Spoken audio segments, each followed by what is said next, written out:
নমস্কার, গল্পকথক রীতি চ্যানেলে আজকে আপনারা শুনবেন নরেন্দ্রনাথ মিত্রের অভিনেত্রী।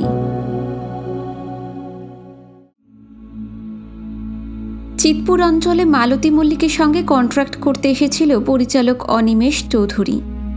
বহুকাল সহকারী থেকে থেকে এবার সে নিজেই একখানা ছবি ডাইরেক্ট করবার কথা ভেবেছে, কিন্তু প্রযোজক বৈকুণ্ঠ পোদ্দারের মতো ব্যয়কুণ্ঠ লোক বোধহয় দুনিয়ায় দুটি নেই। ৮০-৮৫ হাজার টাকার মধ্যে খুব ভালো বই তুলে দিতে হবে, এই শর্তে অনিমেষকে তিনি কাজ দিয়েছেন। টাকার অঙ্কটা শেষ পর্যন্ত লাখে গিয়ে পৌঁছবে তা অবশ্য অনিমেষ জানে, তবু গোড়া থেকেই বেশ একটু সতর্ক হয়ে অনিমেষকে কাজ করতে হচ্ছিল। তার জন্য ছুটাছুটি পরিশ্রমও করছিল প্রচুর। যেখানে অন্য লোক পাঠালে চলে সেখানেও অনিমেষ নিজে না গিয়ে স্বস্তি পাচ্ছিল না। অভিনয়ে অবশ্য মালতীর তেমন খ্যাতি নেই, যা হোক করে কাজ মোটামুটি চালিয়ে নিতে পারে, কিন্তু তার জন্য নির্বাচিত ভূমিকাটিও বইয়ের মধ্যে অপ্রধান। বেকার স্বামী স্ত্রী, রুগ্ন সন্তানের মা, পরিবারের ছোট বউয়ের ছোট অংশ, সব নিয়ে ২-৩ দিনের শুটিং। এর জন্য দ্বিতীয় শ্রেণীর অভিনেত্রীরাও অনেক টাকা দাবি করবেন। তাদের তুলনায় মালতীকে খুব অল্পেই পাওয়া যাবে, বন্ধুরাও তাই বলেছিল। কিন্তু বাড়িতে গিয়ে সন্ধ্যার পর মালতীকে পাওয়া গেল না। ঝি ক্ষান্তমণি হেসে বলল, দিদিমণি বাবুর সঙ্গে গাড়িতে বেরিয়েছেন, কখন ফিরবেন কিছু ঠিক নেই, এলে কি বলবো বলে দিন। স্টুডিওর নাম আর দেখা করবার সময় এক টুকরো কাগজে লিখে দিয়ে অনিমেষ বিরক্ত মুখে বেরিয়ে এলো। মনে মনে ভাবল, সন্ধেটাই মাটি হয়ে গেল একেবারে। জয়মিত্র স্ট্রিটে একজন পুরনো বন্ধু আছে, বিনয় চক্রবর্তী। গেলে তার স্ত্রী লাবণ্য চাটা দেয়, আদর যত্ন করে। বিনিময়ে অনিমেষও ২-১খানা সিনেমার পাস সংগ্রহ করে দেয় তাদের। বহুদিন ওদের কোনো খোঁজ খবর নেওয়া হয়নি। অনিমেষ ভাবল একবার ঢুঁ মেরে যায় বন্ধুর বাসায়। গলির ভিতরে তস্য গলি, পুরনো বাড়ির একতলা ঘর। খুব কষ্টেই আছে বিনয়, ভালো চাকরি বাকরি কিছু পায়নি, তবু মাঝে মাঝে এই দরিদ্র বন্ধুটির বাসায় এসে খানিকক্ষণ কাটিয়ে যেতে খুবই ভালো লাগে অনিমেষের। বেশ একটা সরল আন্তরিকতার স্বাদ পাওয়া যায় এখানে এলে। ১ কাপ চা, একটু রুটি তরকারি মাসের প্রথম দিকে হলে, কোনোদিন বা একটু সুজি ছাড়া লাবণ্য তার সামনে আর কিছুই ধরে দিতে পারে না। কিন্তু গেলে এমন আদর যত্ন করে, এত আনন্দ পায়, যেন পরম অপ্রত্যাশিত কোনো মহামান্য অতিথি তাদের ঘরে এসেছে। ভিতরে কি যেন কথা কাটাকাটি চলছিল, বার ২ কড়া নাড়তেই তা থেমে গেল। বিনয় এসে দৌড় খুলে বলল, কে? তারপর অনিমেষকে দেখে বলল, এসো। কিন্তু আমন্ত্রণের মধ্যে যেন তেমন উত্তাপ নেই, বড় শুকনো গলা, বড়ই যেন বিরস বিনয়ের মুখ। লাবণ্যর মুখও ভার ভার, ঘরের জিনিসপত্র এলোমেলো। বিনয়ের জামাটা মেঝেই লুটোচ্ছে। ২ পাটি জুতো ঘরের ২ প্রান্তে, তার ১ পাটি কোলের উপর তুলে নিয়েছে বিনয়ের কালো মাথা নেড়া রোগা ৩ বছরের ছেলেটি। মেঝের উপর ছোট ছোট আরও গোটা ২ কাগজের মোড়ক। একটা ফেটে গিয়ে মেঝেই খানিকটা মুসুরির ডাল ছড়িয়ে পড়েছে। অনিমেষের বুঝতে বাকি রইল না, বেশ একটা খণ্ড প্রলয় হয়ে গেছে খানিকক্ষণ আগে। লাবণ্য একবার অনিমেষের দিকে তাকিয়ে কোনো কথা না বলে দ্রুত হাতে ঘর গুছাতে শুরু করল। অনিমেষ বলল, এসে বুঝি রসভঙ্গ করে ফেললাম? দাম্পত্য কলহটা খুবই জমে উঠেছিল দেখা যাচ্ছে। ঝগড়া করাটা তোমার কি অভ্যেসে দাঁড়িয়ে গেছে বিনয়? তক্তপোষে বন্ধুকে বসতে দিয়ে বিনয় পকেট হাতড়ে একটা পাসিং শো বার করে তার হাতে দিতে গেল। অনিমেষ বলল, সিগারেট আমার কাছে আছে বলে নিজেই গোল্ড ফ্লেকের প্যাকেটটা খুলে ধরল। বিনয় সিগারেট ধরিয়ে ২-১টা টান দিয়ে বলতে লাগলো, রোজ রোজ এই অশান্তি, এই ঝগড়াঝাটি আমার ভালো লাগে না। কিন্তু যাকে নিয়ে ঘর সংসার, সে যদি এমন অবুঝ হয় তো পারি কি করে? আচ্ছা, ছেলে কি কারোর হয় না? নাকি ছেলে পুলে থাকলে কোনো রোগ ব্যাধি হতে নেই? কিন্তু তার ওষুধপথ্য নিয়ে কারোর বউ এমন ঝগড়া করে শুনি? যার যেটুকু সাধ্য সে তো সেইটুকুই করবে, তার বেশি চাপ দিলে। লাবণ্য ফোঁস করে উঠল, কে কাকে চাপ দিতে গেছে ঠাকুরপো? ছেলেটা টাইফয়েডে এবার তো শেষই হয়ে যাচ্ছিল। যে দেখেছে সেই মুখ ফিরিয়ে নিয়েছে, কেউ ভাবেনি ওকে ফের তুলতে পারবো। ছেলেকে হাত ধরে হঠাৎ একটা হ্যাঁচকা টানে নিয়ে এসে অনিমেষের সামনে দাঁড় করিয়ে দিয়ে লাবণ্য বলল, দেখুন তো কি হাল হয়েছে, বলুন তো মানুষের কোনো ছিঁড়ি আছে চেহারায়? একটা পা এখনও টেনে টেনে হাঁটে।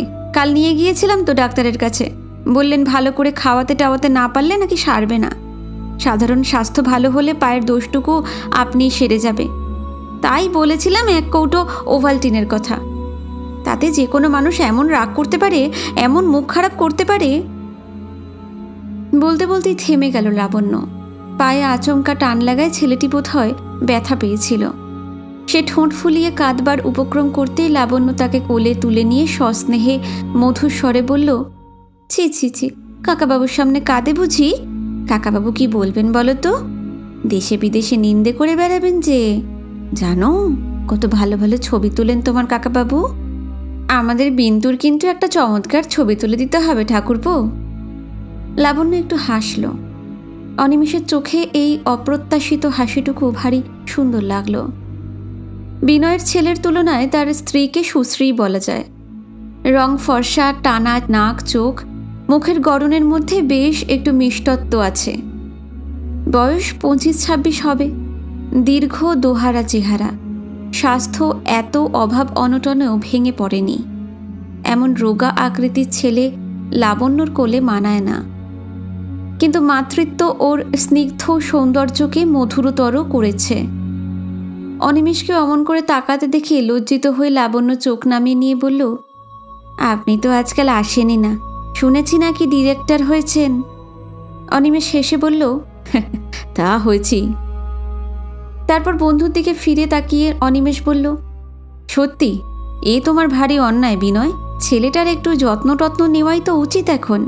সবে অসুখ থেকে উঠেছে। বৌদি ওভালটিন আনতে বলেছিলেন, তা আনলে না কেন?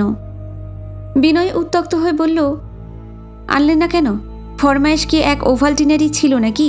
ছেলের জন্য বিস্কুট, সংসারের জন্য 1 পো ডাল, চা, এদিকে মাসের শেষ, কোনটা রেখে কোনটা আনি শুনি? যা না আনবো তাই নিয়েই তো কুরুক্ষেত্র। আর ছেলের আদর যত্নের কথা যদি বলো, 70 টাকার মাইনের কেরানির ঘরের ছেলের আদরটা কি কিছু কম হচ্ছে নাকি? মেঝে সিগারেটের ছাই ঝাড়তে ঝাড়তে বিনয় অদ্ভুত একটু হাসল। ছেলে নিয়ে এর চেয়ে বেশি আদর আহ্লাদ করবার শখই যদি ছিল, কেরানির সন্তান পেটে না ধরে কোনো বড় লোকের ঘরে গিয়ে ছেলে বিয়েলেই তো হতো। লাবণ্য বলল, শুনুন, কথা শুনুন একবার। অনিমেষ বন্ধুকে ধমক দিয়ে বলে উঠল, ছি, কি যা তা বলছো বিনয়? এত মুখ খারাপ করতে শিখলে কবে থেকে? হ্যাঁ, ছি ছি ছি ছি। অপ্রস্তুত হয়ে বিনয় এবার একটু কাল চুপ করে রইল। অনিমেষ আন্তরিক সহানুভূতিতে বন্ধুর দিকে তাকালো। কেবল মুখের কথাই তো খারাপ হয়নি, বিনয়ের মুখের গড়নও বড্ড বিশ্রীভাবে বদলে গেছে। 30-31-এর বেশি বয়স হবে না ওর, কিন্তু গাল ভেঙে চোয়াল জেগে এমন চেহারা হয়েছে যেন মনে হয় অনেক দিন 40 পার হয়ে গেছে। অনিমেষ বলল, পার্ট টাইম কিছু একটা জোগাড় করতে পারলে নাকি বিনয়? বিনয় মাথা নাড়ল, না, তোমাকে এত করে বললাম। অনিমেষ বলল, চেষ্টা তো করে দেখলাম ভাই, কিন্তু আমাদের যা লাইন তাতে। লাবণ্য তাক থেকে চা, চিনি আর 2টি কাপ পেরে নিয়ে পিছনের দরজা দিয়ে বেরিয়ে গেল। ছেলে তার সঙ্গে খোঁড়াতে খোঁড়াতে চলল। লাবণ্য বলল, আবার তুমি আসছো? একটু পিছন ফিরে অনিমেষের দিকে তাকিয়ে লাবণ্য ফের একটু হাসল। এক নিমেষও চোখের আড়াল করবার জো নেই, এমন জ্বালা। দৌড়ের বাইরে গিয়ে ছেলেকে যে লাবণ্য কোলে তুলে নিল তা অনিমেষের চোখ এড়াল না। বিনয় বলল, তুমি তো এবার ডিরেক্টর হয়েছ অনিমেষ, 2-1 নম্বর পার্টটার দাও না আমাকে। 2-10 টাকা যদি আসে মন্দ কি? অনিমেষ হেসে ফেলল, তোমাকে পার্ট দেব? লোকের সামনে কথাই বলতে পারো না ভালো করে, তুমি আবার অভিনয় করবে কি? তোমাকে পার্ট দিলে তো মৃত সৈনিকের পার্ট দিতে হবে বিনয়। বিদ্রুপ শুনে বন্ধুর দিকে স্থির দৃষ্টিতে তাকালো বিনয়। তারপর একটু হাসল, মৃত সৈনিকের পার্ট তুমি আর নতুন করে কি দেবে ভাই? মৃত সৈনিক হয়েই তো আছি। তুমি বড় জোর মরার উপর খাড়ার ঘা দিয়েছ, তার চেয়ে বেশি তো কিছু করনি। চায়ের কাপ হাতে লাবণ্য ঘরে ঢুকে একটু হেসে বলল, এবার বুঝি আপনার সঙ্গে ঝগড়া শুরু করেছে? এমন খিটমিটে মেজাজ হয়ে গেছে, ঝগড়া ছাড়া আজকাল এক মুহূর্তও থাকতে পারে না। চায়ের কাপে একটু চুমুক দিয়ে স্মিতমুখী লাবণ্যের দিকে তাকিয়ে অনিমেষ বলল, ঝগড়া নয়, বিনয় আমার কাছে পার্ট চাইছিল। আমি বলি কি বৌদি, বিনয়ের দ্বারা তো হবে না, কিন্তু আপনি পারলেও পারতে পারেন। আপনি নিশ্চয়ই পারবেন, করবেন? শুনে লাবণ্য হাসল। সত্যি নাকি? বেশ তো, নামিয়ে দিন না। আপনি যেখানে ডিরেক্টর, আমার সেখানে অ্যাক্ট না করলে চলবে কেন? অনিমেষ বলল, না, ঠাট্টা নয়, আমি সত্যিই বলছি। তারপর বিনয়ের দিকে ফিরে তাকালো অনিমেষ। আমি সিরিয়াসলি বলছি বিনু, তোমরা যদি রাজি হও তাহলে বৌদিকে একটা ছোট মতো রোল দেওয়া যায়। বিনয় হাসল, তাই নাকি? পরিকল্পনাটা এবার খুলেই বলল অনিমেষ। বিনয় হাসছে কেন? এতে দোষের কি আছে? আজকাল তো কত ভদ্রঘরের মেয়েরাও আসছে এই লাইনে। খুব ছোট পার্ট, ফষ্টি নষ্টি কিছু নেই। লাবণ্যর উপযুক্ত ভূমিকাই তাকে দেবে অনিমেষ। রুগ্ন সন্তানের জননীর রোলেই সে নামাবে লাবণ্যকে।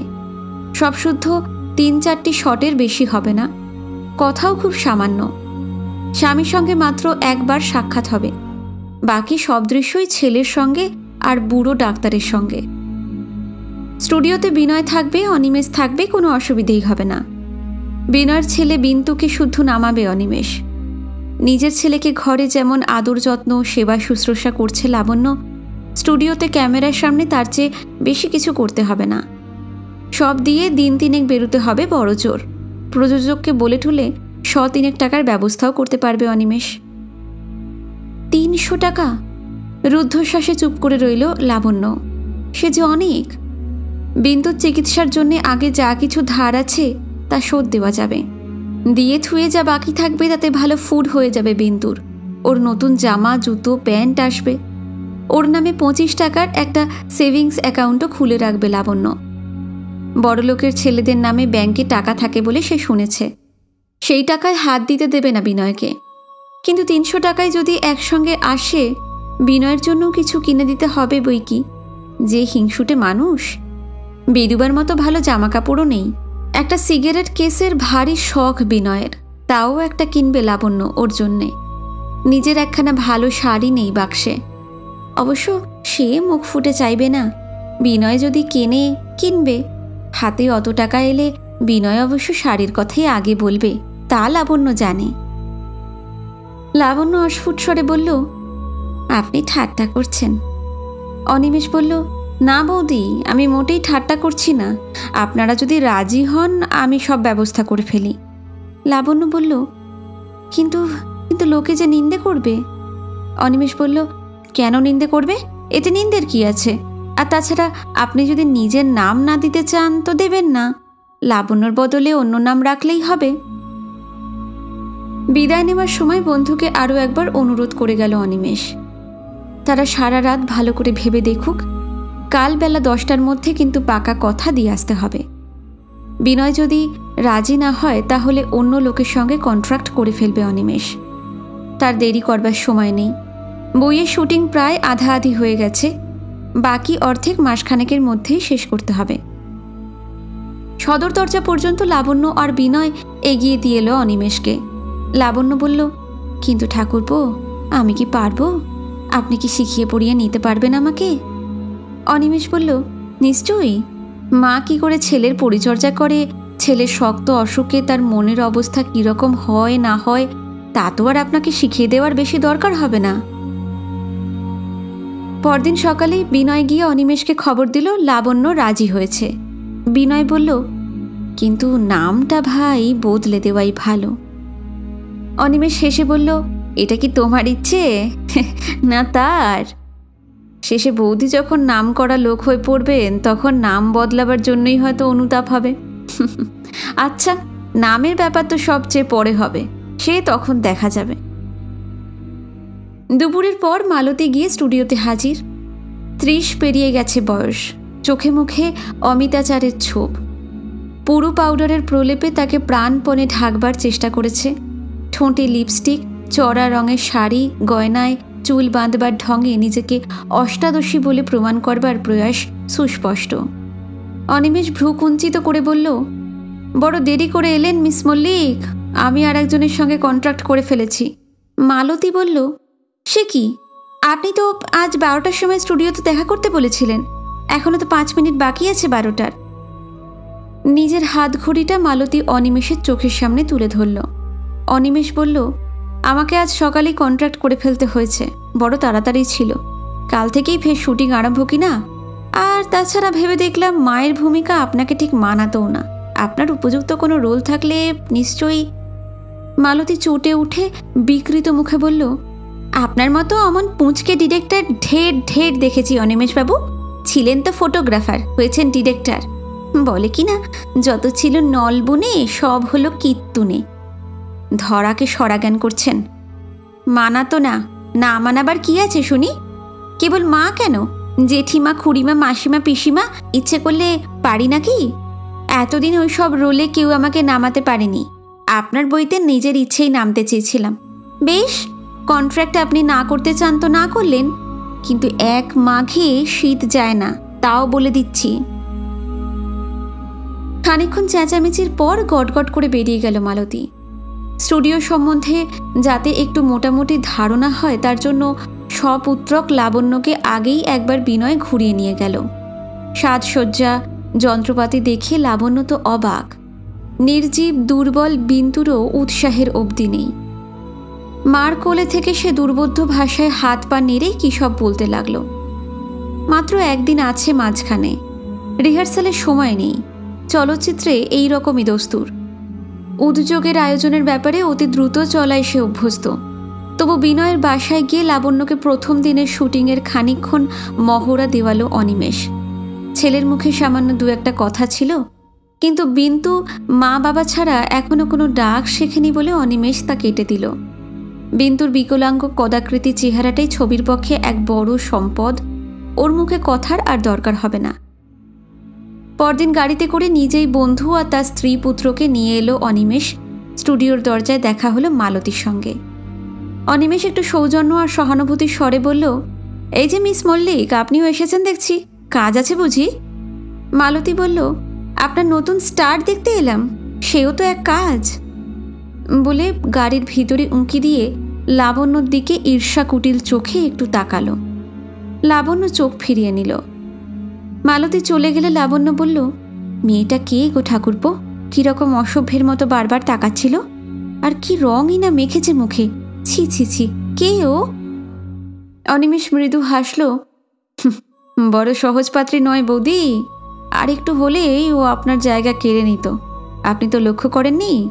বিনয় এতক্ষণ তো ওকেই দেখছিল চেয়ে চেয়ে। বিনয় লজ্জিত হয়ে বলল, কি যে বলো। প্রডিউসারকে আগেই বলে রেখেছিল অনিমেষ, লাবণ্যকে দিয়ে অভিনয় করালে টাকা কম লাগবে, তাছাড়া বিজ্ঞাপনের সময়ও সুবিধা হবে খুব। নিজের ছেলে নিয়ে ভদ্রঘরের সুন্দরী কুলবধূ অভিনয় নেমেছেন, বইয়ের পক্ষে এর চেয়ে চমৎকার বিজ্ঞাপন আর কি হতে পারে? লাবণ্যকে বৈকুণ্ঠবাবুর সঙ্গে পরিচয় করিয়ে দিল অনিমেষ। মুখখানা বেশ মিষ্টি মিষ্টি, দেখে শুনে প্রসন্নই হলেন বৈকুণ্ঠ। বললেন, বেশ বেশ, আমার কুঁড়ে ঘরে লক্ষ্মীর আগমন হয়েছে অনিমেষবাবু।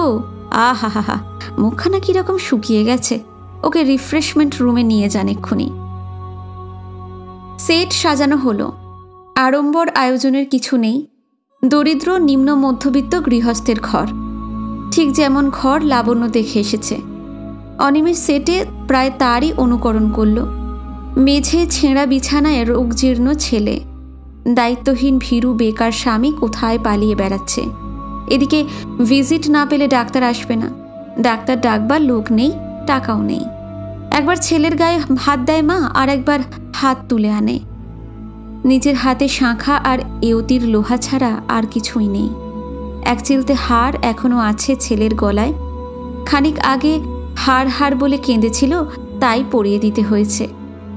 এখন ঘুমন্ত ছেলের গলা থেকে মা সেই হার কি করে তুলে নেবে? সোনার অঙ্গ থেকে কি সোনা ছিঁড়ে নেওয়া যায়? তবু নিতেই হলো। ছেলের হার চুরি করে নিয়ে ঝড় বৃষ্টির মধ্যে মা চলল ডাক্তার ডাকতে। প্রথম দিনের সেট এই পর্যন্ত। বিষয়টা বারবার লাবণ্যকে বুঝিয়ে দিল অনিমেষ। সেটের ভিতরে নিয়ে গিয়ে বারবার তাকে মহড়া দেওয়ালো, কিন্তু লাবণ্যর কিছুতেই যেন হতে চায় না। নিতান্ত নিরুদ্বেগ মুখ লাবণ্যর, দুঃখ, নৈরাশ্য, ক্ষোভ কোনো ভাবই ফুটে উঠছে না, একান্ত অভাব ব্যঞ্জক মুখ। বাইরের অনেকগুলি পুরুষ যে তার দিকে তাকিয়ে রয়েছে, তার জন্য মাঝে মাঝে লজ্জা আর সংকোচও প্রকাশ পাচ্ছে তার। বারবার মাথায় আঁচল টেনে দিতে চাইছে লাবণ্য। বিরক্ত হয়ে শেষে অনিমেষ ধমক দিল, আপনার লজ্জার অত সময় কই? হ্যাঁ, আপনার ছেলের ম্যালিগনেন্ট ম্যালেরিয়া, টাইফয়েডের চেয়েও শক্ত অসুখ, বুঝলেন? 24 ঘন্টার মধ্যে মারা যেতে পারে আপনার ছেলে। আপনি যান, ছেলের কাছে গিয়ে বসুন, তার গায়ে হাত বোলান। কিন্তু সেটের মধ্যেই লাবণ্যর হাত পা কাঁপে, ঠোঁট কাঁপে থরথর করে। অদ্ভুত একটা ভয় তাকে পেয়ে বসেছে। সেই ভয় ছেলের মৃত্যু ভয় নয়। অনেক কষ্টে যদি বা ছেলের কাছে তাকে বসানো গেল, তার আড়ষ্ট ভঙ্গি কিছুতেই যেতে চায় না। ছেলের মাথার কাছে বসে হাতে পাখা নিয়ে সঙ্গে সঙ্গে লাবণ্য তা রেখে দিল। অনিমেষ ধমক দিয়ে উঠল, অমন করে বাতাস করে নাকি? আপনার নিজের ছেলে মরে যাচ্ছে। লাবণ্য মাথা নেড়ে বলল, না না না। পুরো ঘণ্টাখানিক চেষ্টা করে শেষে সেট থেকে লাবণ্যকে নামিয়ে আনলো অনিমেষ। তারপর অসহায়ের মতো বলল, হলো না। লজ্জায় অনুশোচনায় লাবণ্য মুখ নিচু করে রইল। বৈকুণ্ঠ পোদ্দারের পাশের চেয়ারেই বসেছিল মালতী মল্লিক। অনিমেষ আর লাবণ্যর কাণ্ড দেখে মুখে রুমাল চেপে ধরেছিল, তবু তার হাসির শব্দ অস্পষ্ট ছিল না। বৈকুণ্ঠবাবু বললেন, মিস মল্লিক, আপনি এই যাত্রায় উদ্ধার করুন। শুটিং ডিটেইনড হোক, আমি চাই না। মালতী বলল, উদ্ধার আমি করতে পারি, কিন্তু 1000 টাকার 1 পয়সাও কম হবে না। বৈকুণ্ঠ বললেন, আচ্ছা আচ্ছা, সেজন্যে আটকাবে না। কাজ সারতে সারতে যদি রাত হয়ে যায়, আমি নিজের গাড়িতে আপনাকে পৌঁছে দিয়ে আসবো, আপনি ভাববেন না। মালতী ঠোঁট টিপে হেসে বলল, বেশ তো, দেবেন। আপাতত ভ্যানিটি ব্যাগটি রাখুন আমার, আর কন্ট্রাক্ট ফর্মটি দিন। মেকআপ রুম থেকে মিনিট 10-এর মধ্যেই ফিরে এলো মালতী। আটপৌড়ে ময়লা শাড়ি পরনে, শাখা সম্বল, দরিদ্র গৃহস্থবধূ। অনিমেষের দিকে তাকিয়ে বলল, কই ডিরেক্টর মশাই, ছেলে কই আপনার? আজকের মতো বিনয়ের ছেলে দিয়েই কাজ চালাতে হবে। স্টুডিওতে তো আর কোনো ছেলে নেই। সৌজন্যের খাতিরে বিনয় তাতেই রাজি হলো। ছেলে দেখে নাক সিটকালো মালতী। ও ডিরেক্টর মশাই, এই নাকি ছেলের নমুনা আপনার? এতকাল বাদে শেষ পর্যন্ত এই রকম ছেলে একখানা বানালেন বুঝি? হানারে ডিরেক্টরের ছেলে, এর চেয়ে আর বেশি কি হবে? কিন্তু ওর মা হব কি করে? ওকে ছুঁতেই যে ঘেন্না লাগছে আমার। কিন্তু সেটে গিয়ে মালতীর চেহারা সম্পূর্ণ অন্য রকম হয়ে গেল। বিন্তু একটু কাঁদতে শুরু করেছিল, তাকে টাকা আর খেলনা দিয়ে ভুলিয়ে রাখলো মালতী। তারপর শুরু হলো রুগ্ন ছেলের পরিচর্যা। উৎকণ্ঠায় উদ্বেগে জননীর শঙ্কিত বিহবল মুখ দেখে দর্শকরা সবাই মুগ্ধ হলো। অনিমেষের ডিরেকশনের চাইতে মালতীর নিজের সাজেশনগুলি উৎকৃষ্ট মনে হলো সকলের। মালতী এক ফাঁকে হেসে বলল, কিছু মনে করবেন না ডিরেক্টর মশাই, আপনি শত হলেও ওর পালক বাপ, আমিও সাক্ষাৎ মা। কি করতে হবে না হবে আমার চেয়ে বেশি জানেন নাকি আপনি? হাড় খুলে নেওয়ার দৃশ্যটিও চমৎকার অভিনয় করল মালতী। ওরে, এই বৃহস্পতিবার দিনে কি করে আমি সোনামণির গলা থেকে সোনা কেড়ে নেব রে বলে রুদ্ধ কান্না চাপবার এমন ভঙ্গি করল মালতী যে বৈকুণ্ঠ পোদ্দারের চোখ দুটি পর্যন্ত সজল হয়ে উঠল। ক্যামেরাম্যান খুশি মনে শট নিল। সবাই স্বীকার করল এই দৃশ্যটি বইয়ের সেরা সম্পদ হবে। জল ভরা চোখে সেট থেকে নেমে এসেই মালতী কিন্তু হাত পাতল বৈকুণ্ঠ পোদ্দারের কাছে। কই, চেকটা দিন। অনিমেষ প্রসন্ন মনে বলল, খুব খুশি হলাম। মার ভূমিকায় আপনি এত ভালো অভিনয় করলেন কি করে বলুন তো? মালতী হেসে বলল, হিংসে ডিরেক্টর মশাই, হিংসে। স্বভাব হলো অভিনয়, মদ আর মাৎসর্য ছাড়া হবার নয়। এবার টের পেলেন তো বিন্তুর কে মা আর কে সৎমা?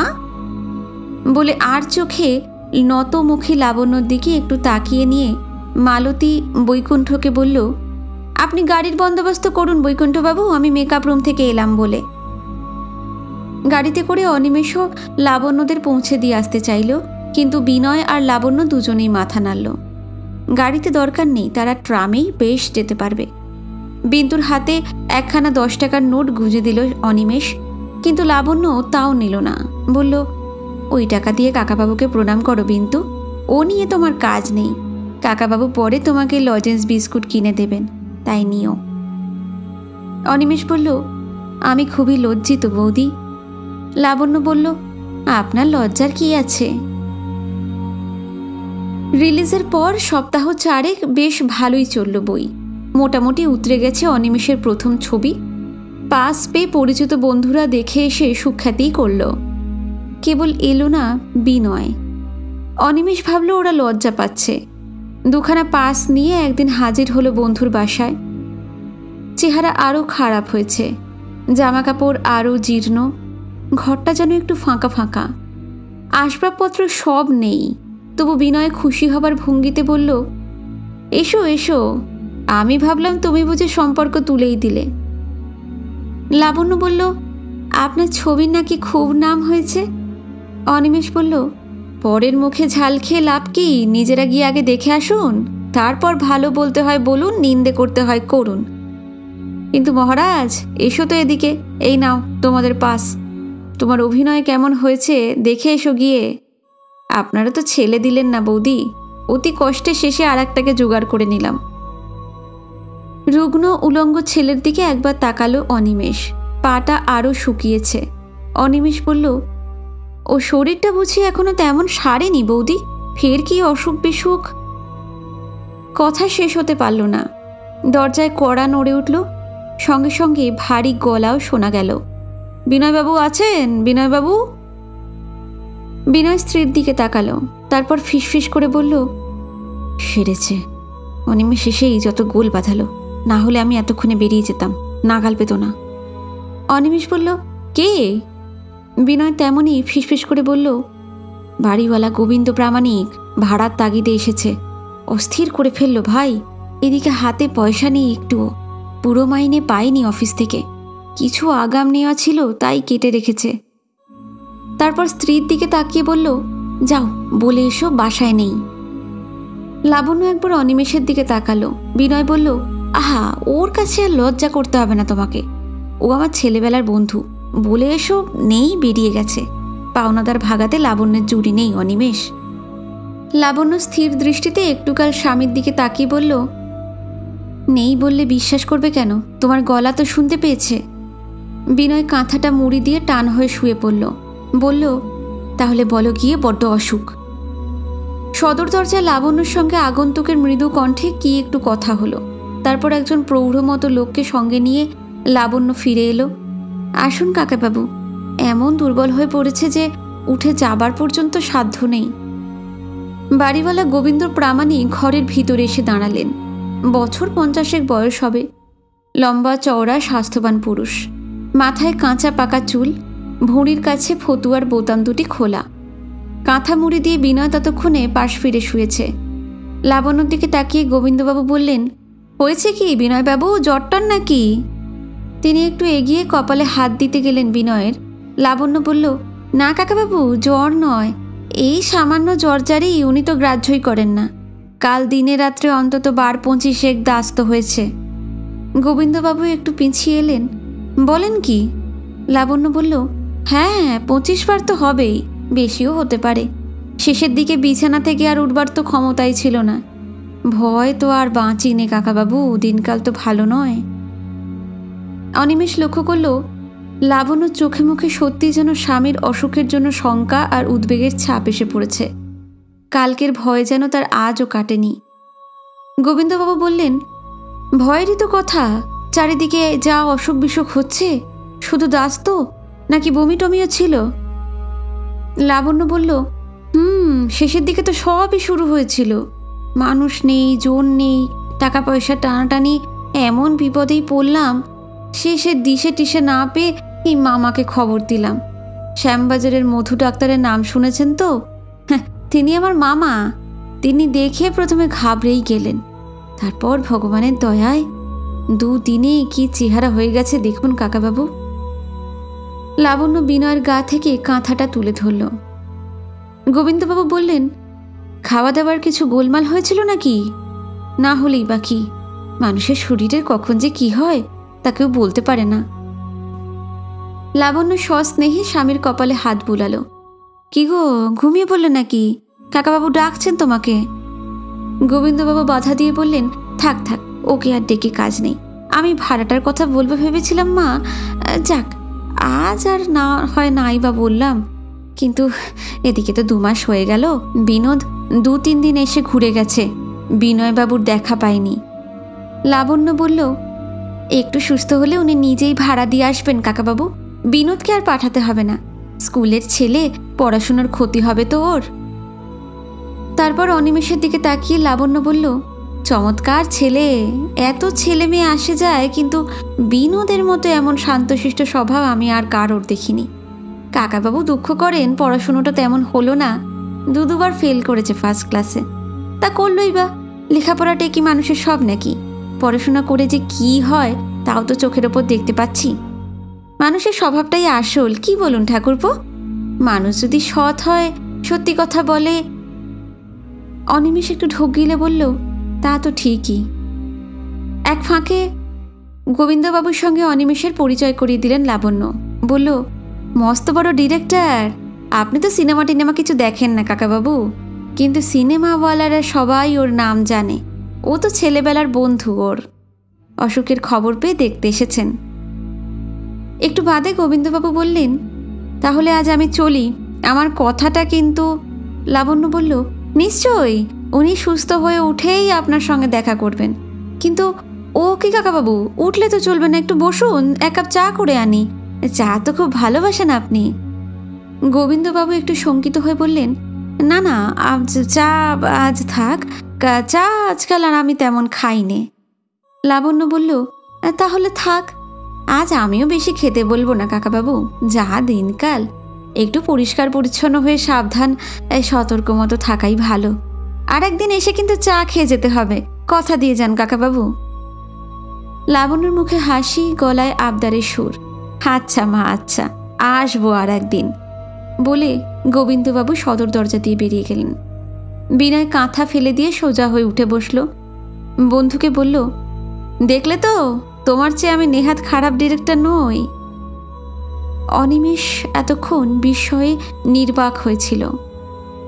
এই সম্বন্ধে কোনো রকম মন্তব্য করতে প্রথমে সে একটু কুণ্ঠা বোধ করল, কিন্তু বিনয়ের সপ্রতিভ ভঙ্গিতে খানিকটা নিশ্চিন্ত হয়ে অনিমেষ সহজ হবার চেষ্টা করে হেসে বলল, তা ঠিক, তবে তোমার চেয়েও বেশি কৃতিত্ব কিন্তু বৌদির। এমন পাকা অভিনেত্রীর ডিরেক্টরের দরকার হয় না। লাবণ্যর দিকে ফিরে তাকালো অনিমেষ। আপনি কিন্তু মালতী মল্লিকের চেয়ে কোনো অংশে কম নন, কিন্তু সেদিন অত ঘাবড়ে গেলেন কেন বলুন তো? লাবণ্য স্থির দৃষ্টিতে অনিমেষের দিকে তাকিয়ে থেকে অদ্ভুত একটু হাসল। মালতীও এখানে সে ঘাবড়ে যেত ঠাকুরপো, এতখানি তার সাধ্যেও কুলোতো না।